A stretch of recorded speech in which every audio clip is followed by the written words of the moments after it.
नमः समय साराय स्वानुभूत्या चकासते चित्स्वभावाय भावाय सर्वभावान्तरच्छिदे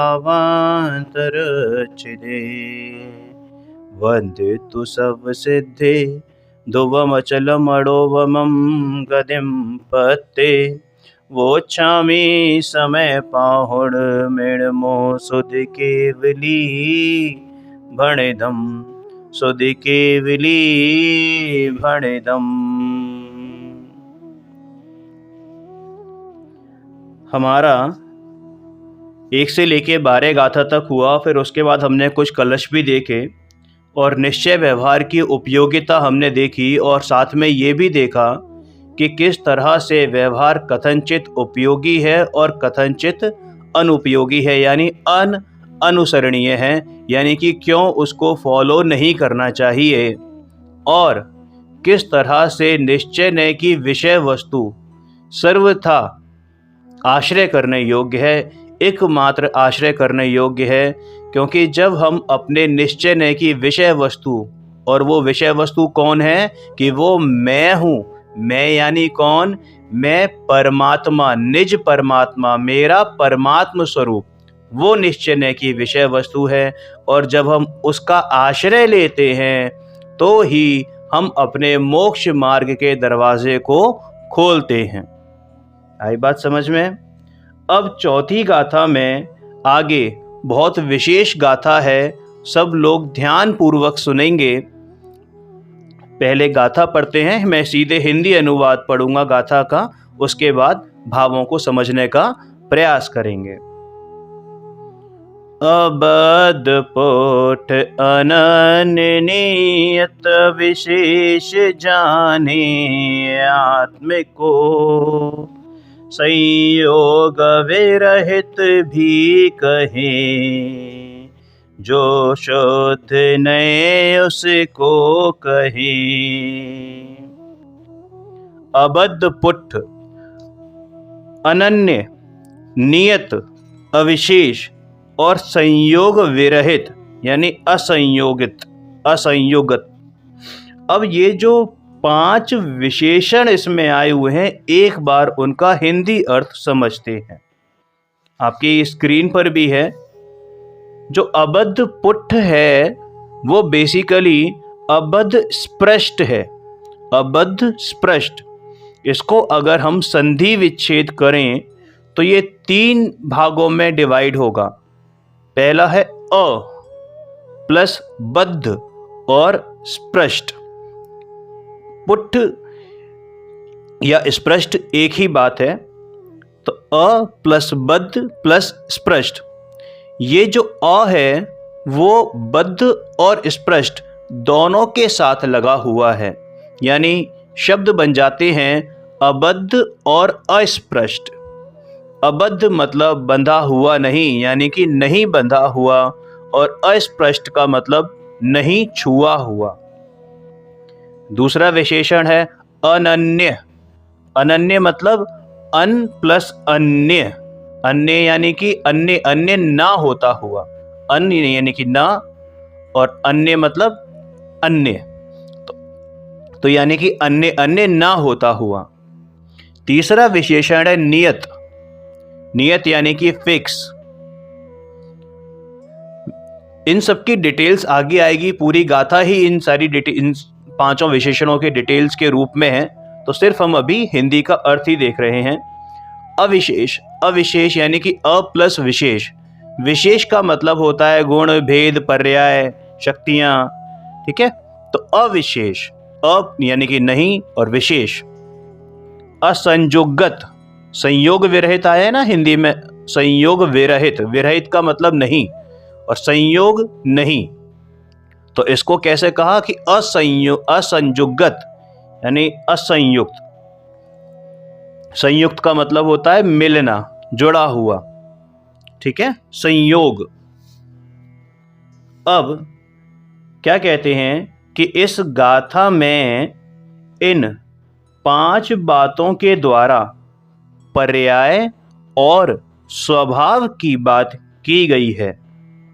अब अगर स्वभाव की बात करें तो आत्मा कैसा है कि आत्मा अबद्ध और अस्पृष्ट है, यानी ना बंधा है ना छुआ है, अनन्य है, नियत है, अविशेष है और असंयुगत है, असंयुक्त है। लेकिन इस 14वीं गाथा पर आने से पहले आचार्य श्री अमृत चंद्र देव ने सोने का एक एग्जाम्पल दिया है। वो एग्जाम्पल एक बार देखते हैं कि जो सोना होता है, जो हमें प्योरेस्ट फॉर्म में मिला है, ठीक है ना, उसका एग्जाम्पल दिया है कि जब सोना खान से यानी गोल्ड माइंस में होता है तो वो कैसा होता है कि वो मिट्टी में मिला हुआ होता है, मिट्टी में सना हुआ होता है। केजीएफ देखी है सभी ने? केजीएफ में वो सोना निकालते हैं तो कैसा होता है, मतलब जब वो अंदर होता है सोना तो वो बिल्कुल मटमैला सा, गंदा सा, है ना, मिट्टी के साथ मिला हुआ, जिसको हिंदी में कहते हैं किट्टी कालीमा सहित, तो वो ऐसा होता है। लेकिन जब उसको प्योर किया जाता है, उसमें से एक्सट्रैक्ट किया जाता है सोने को, आहा, तो क्या बन जाती है? बड़ी ही बेशकीमती वस्तु बन जाती है। समझ में आ गया ना? तो वहाँ जो सोना निकलता था कैसा होता था? काले रंग का, मिट्टी से सना हुआ, और भी पता नहीं क्या क्या इम्प्योरिटीज उसमें होती थी। लेकिन जब उसमें से उसको एक्सट्रैक्ट करते हैं तो उसके तपाने के टाइम पर, तपाना मतलब उसको मेल्ट करने के टाइम पर, अलग अलग फ्लेम्स, डिफरेंट कलर्स की फ्लेम्स जो निकलती हैं, अलग अलग फ्लेम्स, यानी कि जो आग निकलती है अलग अलग कलर की, लौ निकलती है। लेकिन स्टिल वो सोना कैसा रहता है कि भैया वो सोना तो जब मिट्टी में मिला था तब भी 100% प्योर था, क्योंकि सोना तो सोना ही था। समझ में आई बात? यानी जब वो मिट्टी में मिला हुआ था तब भी उसकी उतनी ही वैल्यू थी जितनी कि जब उसको एक्सट्रैक्ट किया गया तब उसकी वैल्यू थी। समझ में आया? तो यानी 100% निखालिस शुद्ध सोना था।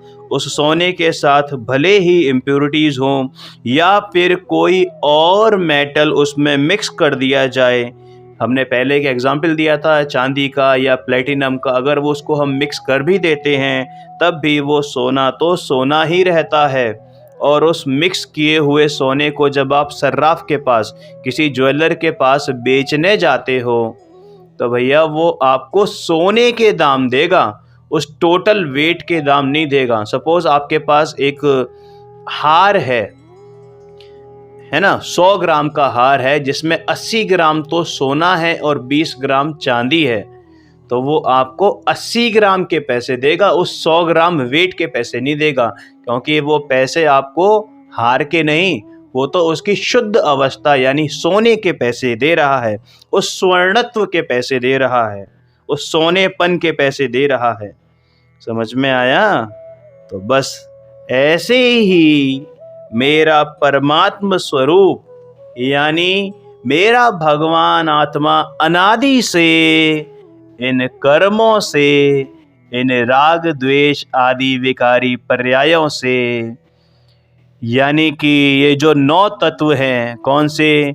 जीव, अजीव, आश्रव, बंध, संवर, निर्जरा, मोक्ष, पुण्य और पाप, इन सब के बीच रहता हुआ भी इनसे भिन्न है, इनसे डिफरेंट है, यूनिक है, क्योंकि ये तो शुद्ध है। पर्याय चाहे आए जाएं, बदलती रहें, कैसी भी पर्याय होती रहें, लेकिन ये सोना तो, ये परमात्म स्वरूप तो शुद्ध ही है। ये परमानेंट शुद्ध आत्मा की बात है बापू। उस परमानेंट शुद्ध आत्मा का आश्रय लेकर आत्मार्थी, जिनको आत्मा का हित करना हो, ऐसे आत्मार्थी, मोक्षार्थी, जिनको मोक्ष की प्राप्ति करनी हो, जिन्हें अपना कल्याण करना हो, वे उसी परमात्मा को अपनाते हैं, उनसे प्रतीति करते हैं, प्रेम करते हैं और उन्हीं में रम जाते हैं, समा जाते हैं। समझ में आया? ये जो 14वीं गाथा है ना, ये सबसे प्रमुख गाथाओं में एक है और इसका भाव ऐसा है कि यदि हम इस गाथा को अपने लौकिक जीवन में भी अपना लें, इसको इम्प्लीमेंट करें, एग्जीक्यूट करें, तो बहुत अनाकुलता का अनुभव होगा। अनाकुलता मतलब क्या? निराकुलता का अनुभव होगा, शांति का अनुभव होगा अंदर ही अंदर में।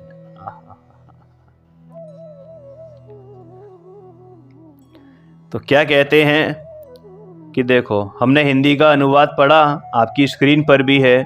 इसका हिंदी में सामान्य अर्थ समझते हैं, फिर भावार्थ समझते हैं।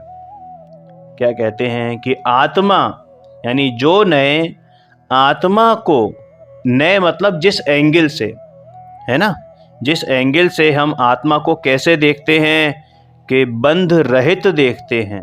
बंध रहित का मतलब कर्मों से बंधा भी नहीं है और पर के स्पर्श से रहित देखते हैं, यानी कि कर्मों से या पर द्रव्यों ने छुआ तक नहीं है। अरे बंधने की बात तो छोड़ दो, छुआ तक नहीं है। और कैसा है? अन्यत्व रहित है, यानी अनन्य है, अन्य अन्य नहीं होता है। चला चलता रहित है, विशेष रहित है और अन्य के संयोग रहित देखता है, जानता है। हे शिष्य, तू उसे शुद्ध नय जान। शुद्ध नय यानी कि भगवान आत्मा, भगवान आत्मा जान। क्या? ये आत्मा, वो आत्मा जो इस आत्मा को यानी जो मैं हूं कैसा देखता है कि अबद्ध, अस्पृष्ट, अनन्य, चला चलता रहित यानी कि नियत, विशेष रहित यानी अविशेष और संयोग विरहित यानी कि असंयुक्त देखता है। उसको तू भगवान आत्मा जान। समझ में आया?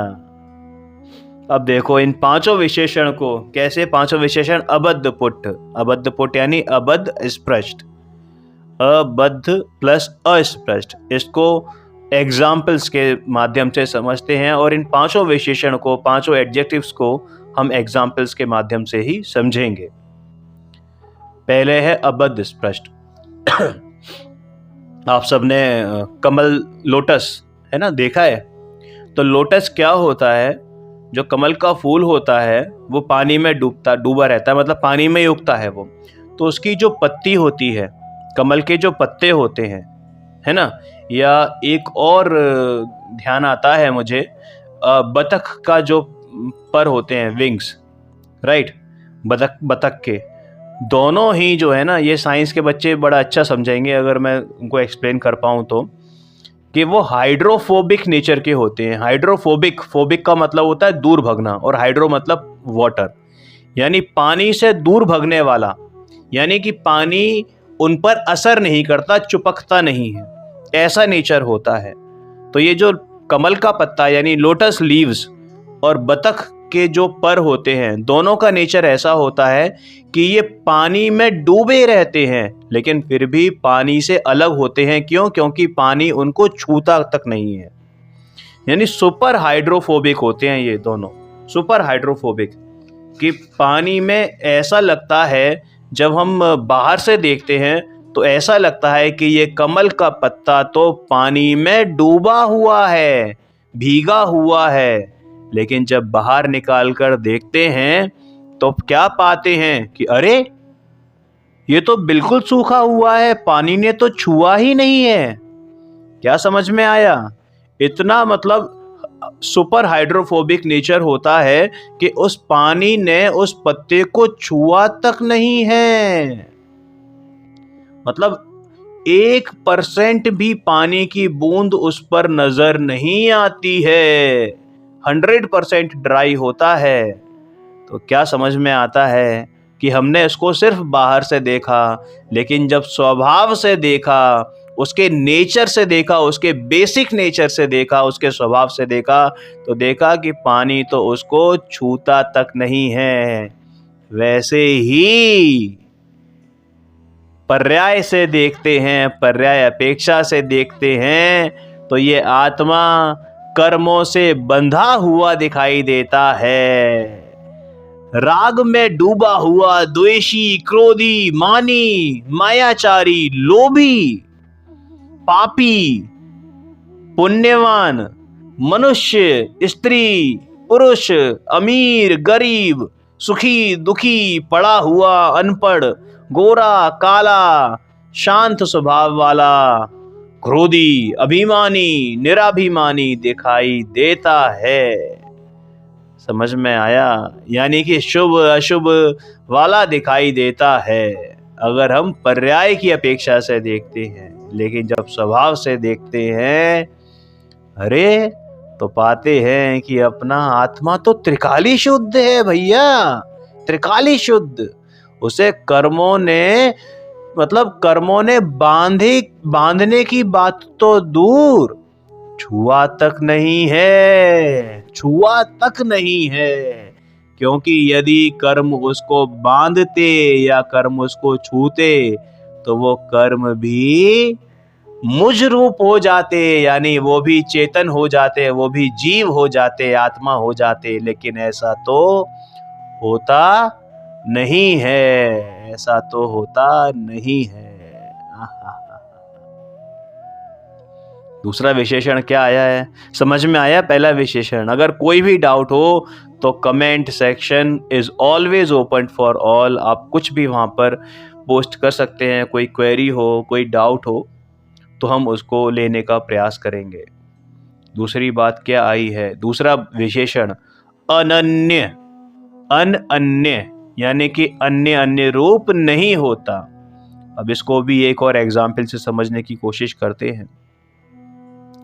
जैसे स्टील के बर्तन होते हैं या सोने के ले लेते हैं। सोने का हार, सोने की अंगूठी, सोने की कंदौनी, सोने की चूड़ी या कड़ा या कोई और ज्वेलरी।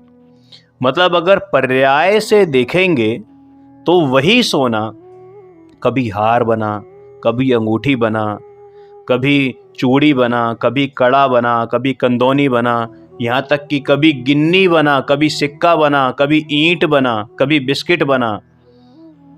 समझ में आया?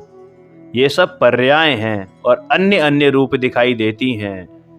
लेकिन अगर हम सोने के स्वभाव के नजदीक आकर देखेंगे, सोने के भाव को देखेंगे, तो इन सब में एक चीज कॉमन है। वो क्या है? स्वर्णत्व, यानी सोनापना। सोने के जो गुण हैं वो सब में समान हैं। सोना लस्ट्रस है, सोना सोनोरस है, सोना चमकदार है, सोना हार्ड सॉफ्ट, जो भी उसका नेचर है वो है। और जब आप उस हार को, उस गिन्नी को, इस कंदौनी को या उस अंगूठी को जब आप सुनार को बेचने जाते हो तो भैया आपको हार के दाम नहीं मिलते, आपको अंगूठी के दाम नहीं मिलते, आपको कंदौनी के दाम नहीं मिलते, आपको उस गिन्नी के दाम नहीं मिलते, बल्कि सोने के दाम मिलते हैं। जो उस दिन सोने का भाव होगा वो आपको मिलेगा, चाहे आप हार के रूप में बेचो और चाहे आप अंगूठी के रूप में बेचो। समझ में आया? हमारे पास सपोज 10 तोला सोना है, 10 तोले सोने का हार है और 10 तोले सोने की अंगूठी है, तो ऐसा नहीं होगा कि 10 तोले सोने के हार की कॉस्ट ज़्यादा होगी और 10 तोले अंगूठी की कॉस्ट कम होगी। जो उस दिन का भाव होगा वही होगा। क्यों? क्योंकि जो सोने का भाव है वो सोने के स्वभाव के कारण है।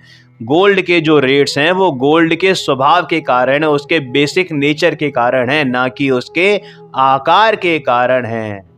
वैसे ही मैं कभी क्या हुआ, नारकी बना, कभी त्रियंच बना, अभी मनुष्य हूँ तो कभी स्त्री बना, अभी पुरुष हूँ। तो पर्याय से देखेंगे तो ये सब पर्याय नजर आएंगी, सब पर्याय पर्याय पर्याय नजर आएंगी। और ये पर्याय क्या है? सब अलग अलग अलग अलग अन्य अन्य अन्य रूप नजर आती हैं कि कोई स्त्री नजर आता है, कोई पुरुष नजर आता है, कभी नारकी नजर आता है, कभी त्रियंच नजर आता है। अरे हम तो कुत्ते बिल्ली भी बने होंगे और ऐसे भी बने होंगे जो 9वीं ग्रह तक घूमिया, ऐसे ऐसे देव भी बने होंगे। लेकिन इन सब पर्यायों में एक चीज कॉमन रही और वो था मैं। वो हीरो मैं तो हीरो ही रहा, यानी अन्य अन्य रूप नहीं हुआ, क्योंकि अगर मैं अन्य रूप हो जाता तो वो मेरा परमानेंट नेचर हो जाता, जबकि मैं तो त्रिकाली शुद्ध ही रहा। मैं जैसा था वैसा ही रहा।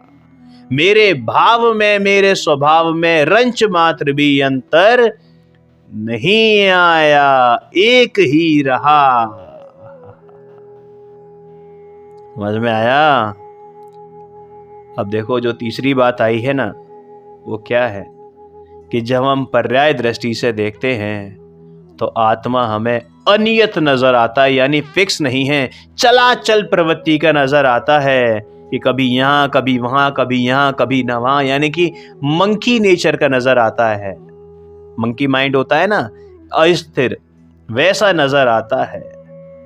और कभी कभी ऐसा लगता है कि ये जो है ना घट रहा है, बढ़ रहा है, छोटा हो रहा है, बड़ा हो रहा है, हाथी है तो बड़ा है और चींटी है तो छोटा है, ऐसा नजर आता है। कोई सुपर इंटेलिजेंट है, कोई डफर है, ऐसा नजर आता है। लेकिन स्वभाव से देखते हैं तो ये तो नियत है। देखो इसको भी एग्जाम्पल से समझते हैं। सब लोग जानते होंगे हाई टाइड्स लो टाइड्स के बारे में थोड़ा बहुत। तो जब समुद्र में लहरें उठती है ना, तो वही समुद्र का पानी जो होता है वो कभी हमें बढ़ा हुआ दिखाई देता है तो कभी घटता हुआ दिखाई देता है। लहरें आती हैं ना, हम समुद्र के किनारे पे खड़े हो, सी बीच पर, गोवा में जाओ या कहीं और जाओ, आपको दिखाई देंगी। तो वो बीच पर जब हम समुद्र की जो लहरें आती है हमारे पैरों को छूती हैं तो ऐसा लगता है कि समुद्र में पानी बढ़ गया और फिर पीछे हो जाता है, तो समुद्र में पानी कम होता नजर आता है। तो जब हम बाहर से खड़े होकर देखते हैं, यानी पर्याय से देखते हैं, तो हमें कभी समुद्र का पानी बढ़ा हुआ दिखाई देता है और कभी घटता हुआ दिखाई देता है। लेकिन ये त्रिकाली सत्य है कि समुद्र का पानी तो नियत है। यदि उसके स्वभाव से देखें तो हमें, मतलब अगर उसके स्वभाव से देखें तो ना तो समुद्र का पानी बढ़ता है और ना ही घटता है। समझ में आया? वैसे ही हमें किसी का ज्ञान ज्यादा दिखाई देता है। आईक्यू चेक करते हैं ना, आईक्यू, तो भैया ये तो बड़ा इंटेलिजेंट है। जैसे कि आइंस्टीन थे, आइंस्टीन को जानते हैं ना सब, साइंटिस्ट। उन्हें वर्ल्ड का ग्रेटेस्ट साइंटिस्ट माना जाता है, मॉडर्न वर्ल्ड का। मॉडर्न साइंटिस्ट में अगर हम बात करें तो पता उनका आईक्यू लेवल कितना था? मतलब आईक्यू लेवल तो खैर अलग बात है, but how much brain he had used, उनकी जो एफिशिएंसी थी, सिर्फ 6% यूज किया था उन्होंने अपनी एफिशिएंसी का, सिर्फ 6%। और जो अपने कलाम साहब थे उन्होंने 3% यूज की थी। तो कितने इंटेलिजेंट ये लोग लगते हैं हमको कि अरे है missile man, the greatest scientist, Newton, क्या लगता है कि सुपर इंटेलिजेंट। कई ऐसे छोटे छोटे बच्चे देखे हमने जिनका इतना सुपर हाई आईक्यू होता है कि बिल्कुल जबरदस्त, और कई ऐसे होते हैं जो सुपर भोंदू होते हैं। क्या होते हैं? बिल्कुल ही भोंदू। मतलब बुरा मत मानिएगा, इसमें ऐसा कोई बुरा मानने वाली बात नहीं है। मेरा मतलब है कि डम्ब होते हैं, डफर होते हैं, जिन्हें कई बार समझाओ तब भी समझ में नहीं आता, ठीक है ना। लेकिन बस ऐसे ही यदि मैं अपने, ये सब क्या है कि ये पर्याय अपेक्षा से बात है। क्या है? पर्याय अपेक्षा से बात है कि निगोद में अगर देखेंगे तो ज्ञान नजर नहीं आएगा और अरिहंत को देखेंगे तो केवल ज्ञान नजर आएगा। अरे निगोद में जो ज्ञान नजर नहीं आ रहा है वो भी पर्याय अपेक्षा से है, और जो केवल ज्ञान में ज्ञान नजर आ रहा है वो भी पर्याय अपेक्षा से है। लेकिन ज्ञान का अभाव तो ना तो निगोद में हुआ और ना ही केवल ज्ञान में उसकी बढ़ोतरी हुई। समझ में आई बात? क्या बात समझ में आई? कि एक ही क्लास में बच्चे हैं, 60 बच्चे हैं, एक बहुत इंटेलिजेंट है, अच्छे अच्छे मार्क्स लेके आता है, मतलब 100% मार्क्स लेकर आता है, 99% मार्क्स लेकर आता है। वहीं दूसरा बच्चा है जो केवल पास होता है, और फेल भी होता हो तब भी दोनों के ज्ञान में कोई अंतर नहीं है, क्योंकि जो पास और फेल की नियति है, जो पास और फेल जो हो रहे हैं वो मात्र और मात्र पर्याय अपेक्षा से हो रहे हैं, और पर्याय तो बदलती रहती हैं, पर्याय तो बदलती रहती हैं, घटती बढ़ती रहती हैं। मतलब ऐसा लगता है कि किसी का ज्ञान घट गया, किसी का ज्ञान बढ़ गया। समझ में आया भैया? ज्ञान तो यानी सामान्य ज्ञान, तो सामान्य ज्ञान मतलब जीके नहीं, ज्ञान सामान्य, ओनली ज्ञान, वो तो निगोदिया से लेकर और सिद्ध पर्यंत भगवान तक, सिद्ध भगवान पर्यंत तक एक ही है, एक ही है। क्योंकि हर जीव में क्या है? ज्ञान गुण है, दर्शन गुण है, वीर गुण है, चारित्र गुण है, सुख गुण है, ऐसे अनंत गुण सदा सदैव विद्यमान है, वो भी सेम क्वांटिटी में। वो गुण एक रंच मात्र भी, मतलब 1/, इंफिनिटी करें ना तो उतना भी कम नहीं होता।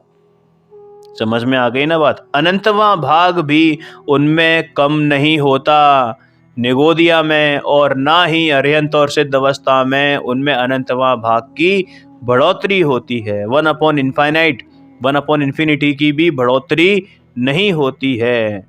क्योंकि ये जो घटोतरी और बढ़ोतरी है, ये जो इंक्रीमेंट और डिक्रीमेंट है, ये सिर्फ और सिर्फ पर्यायों का खेल है। तेरे स्वभाव में ऐसी इंक्रीमेंट और डिक्रीमेंट होने जैसी पावर ही नहीं है।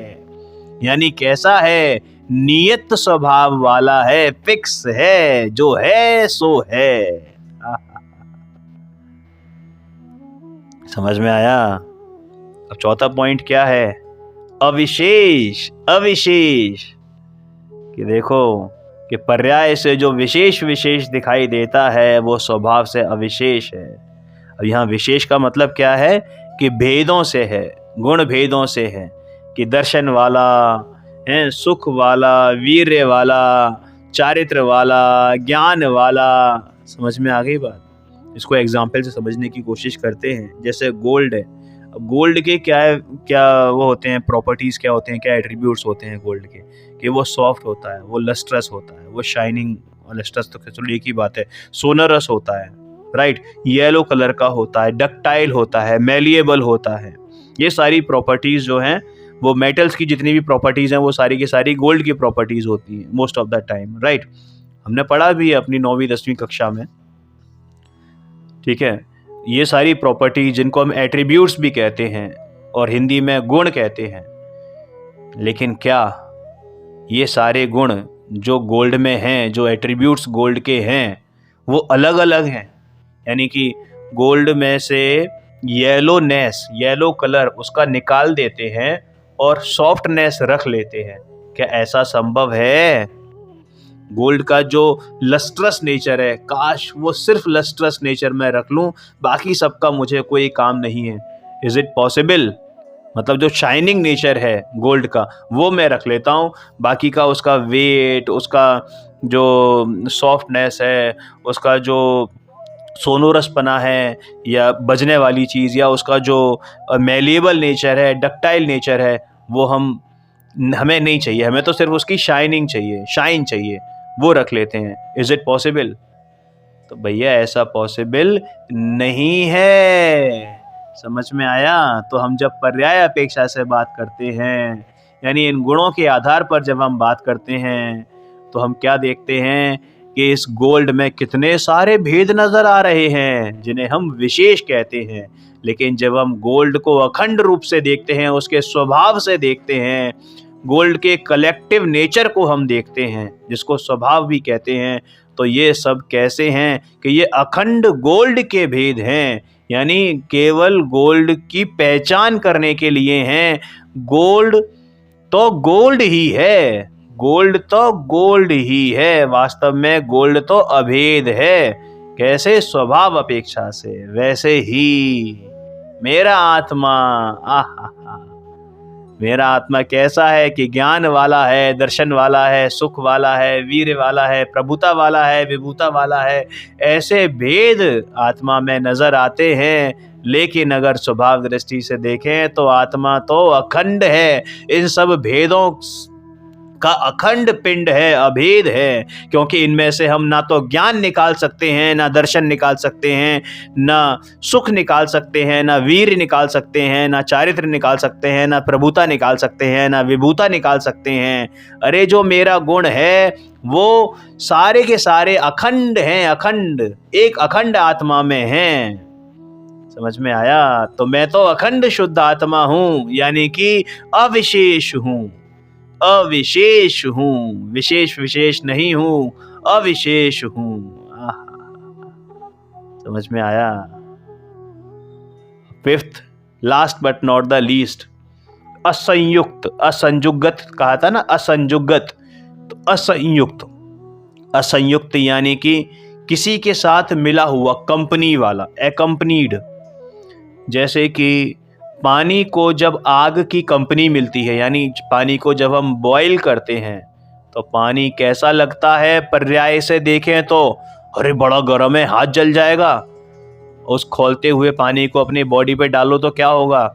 जल जाएंगे, जल जाएंगे, जल जाएंगे, नहीं जल जाएंगे, जल जाएंगे। पर्याय अपेक्षा से हमने उसकी पर्याय स्वभाव को नहीं समझा तो वो नुकसानदायक होगा, लेकिन अगर उसके द्रव्य स्वभाव को समझा, उसका जो बेसिक नेचर है उसको समझा, तो क्या है कि पानी का स्वभाव तो शीतल ही है। कितना ही खौलता पानी हो, अगर कहीं आग जल रही है, इनफैक्ट जिस आग के ऊपर वो पानी रखा हुआ है, उस खौलते हुए पानी को वापस पलटकर उस आग में डाल दें तो वो आग क्या होगी? वो आग उसी खौलते हुए पानी से, जो हमें बाहर से गर्म पानी नजर आ रहा था, जिसने मेरा हाथ जला दिया, वही पानी उस आग को बुझा देगा।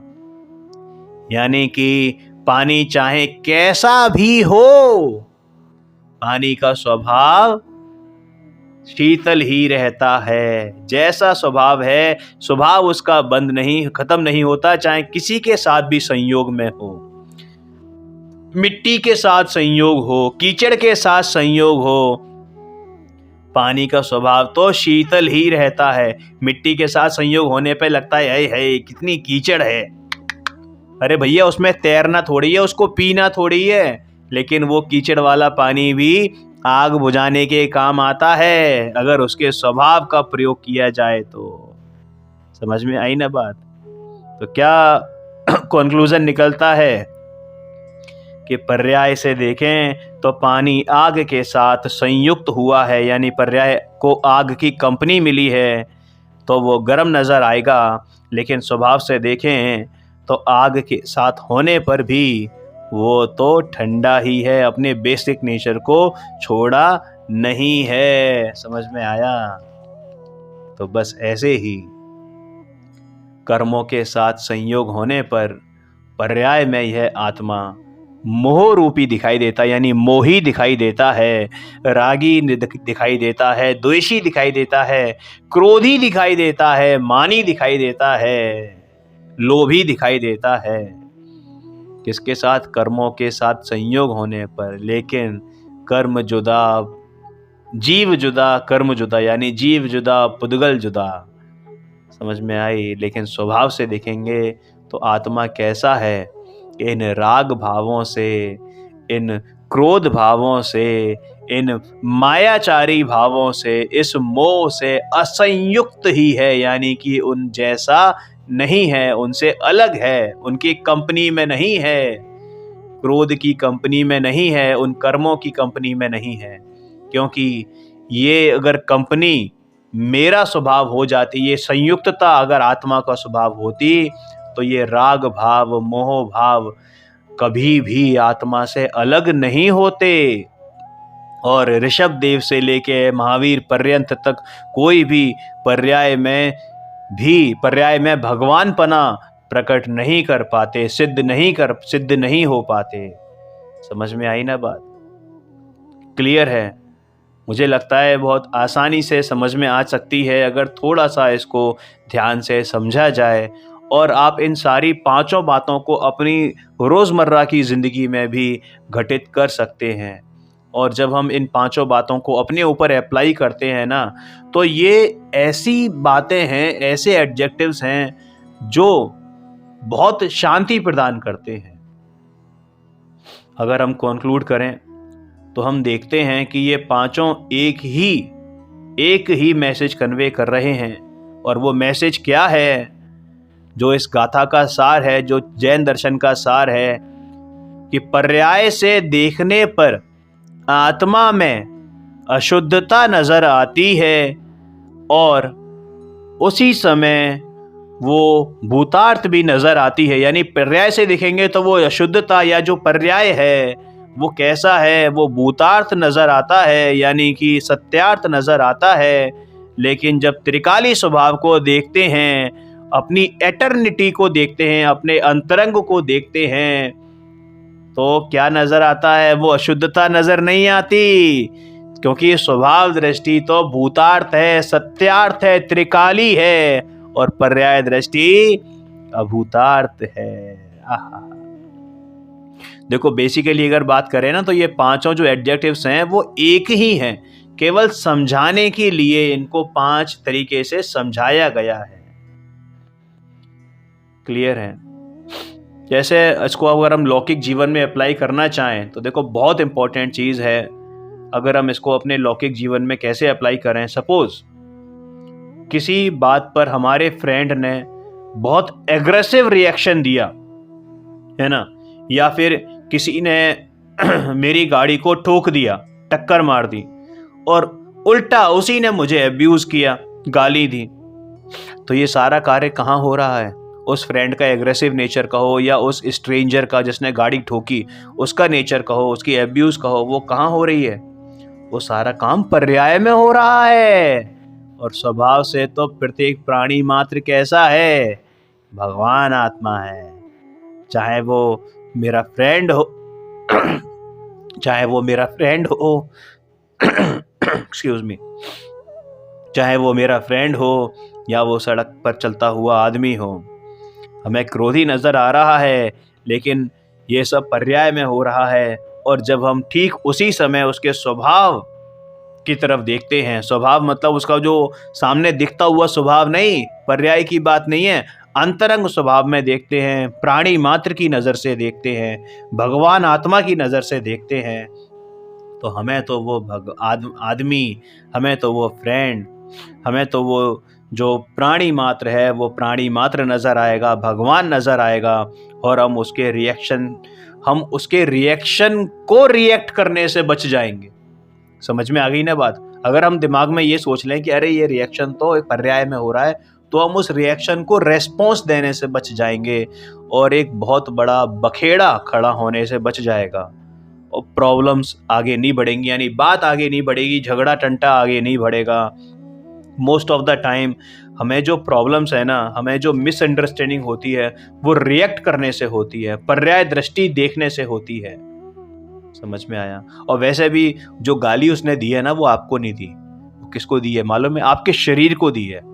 और शरीर तो मुझसे भिन्न है, क्योंकि शरीर पुद्गल है और मैं जीव हूं। क्रोधी होना, घमंडी होना, छल कपटी होना, लोभी होना, अरे ये सब पर्याय हैं और स्वभाव से तो मैं इन सब से जुदा हूँ। अपने को प्रभु देखेंगे तो सब प्रभु दिखेंगे। ये ही भेद विज्ञान है, ये ही सम्यक दर्शन है।